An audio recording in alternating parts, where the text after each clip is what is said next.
20 বছর পর পথশ্রী প্রকল্পে পাকা রাস্তা, খড়িবাড়ির ভারত নেপাল সীমান্তে রাস্তা সংস্কার। আমাদের সঙ্গে রয়েছেন প্রতিনিধি বিশ্বজিৎ মিশ্র। বিশ্বজিৎ, 20 বছর পর রাস্তা পাচ্ছেন বাসিন্দারা, কি বলছেন তারা? একেবারেই খুশি এখানকার বাসিন্দারা, কারণ এই এলাকা শুধুমাত্র পশ্চিমবঙ্গের সঙ্গে যুক্ত নয়, পার্শ্ববর্তী বিহার সীমান্ত এবং নেপাল সীমান্তের প্রচুর মানুষ কিন্তু এই রাস্তার উপর দিয়ে যাতায়াত করেন।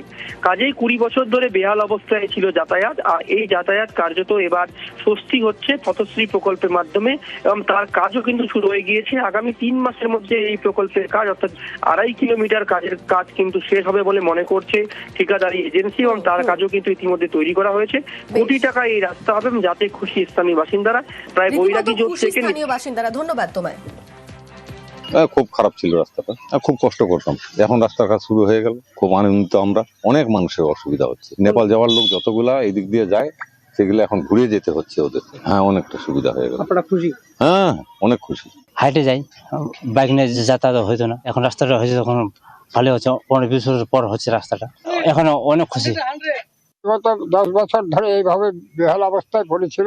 এলাকার লোক অত্যন্ত খুশি যে এই রাস্তাটা আমাদের এই পথশ্রী প্রকল্পের মধ্যে যে আমাদের রাস্তাটা দিল, আমরা সবাই মিলে এই রাস্তাটা আমরা চেষ্টা করে আমরা করতে পেরেছি। এর জন্য আমরা খুব খুশি। এই রাস্তাটা মানে চলার মতো কোনো উপায় ছিল না। খুবই ইম্পর্টেন্ট একটি রাস্তা, বহুদিন যাবত প্রায় কোনো একদিকে রাস্তা কোনোদিনই হয়নি। কোনোটা রাস্তা 20 বছর আগে একবার সারাই হয়েছিল। আগামী দিনে আরো বেশি কাজ এখানে হবে।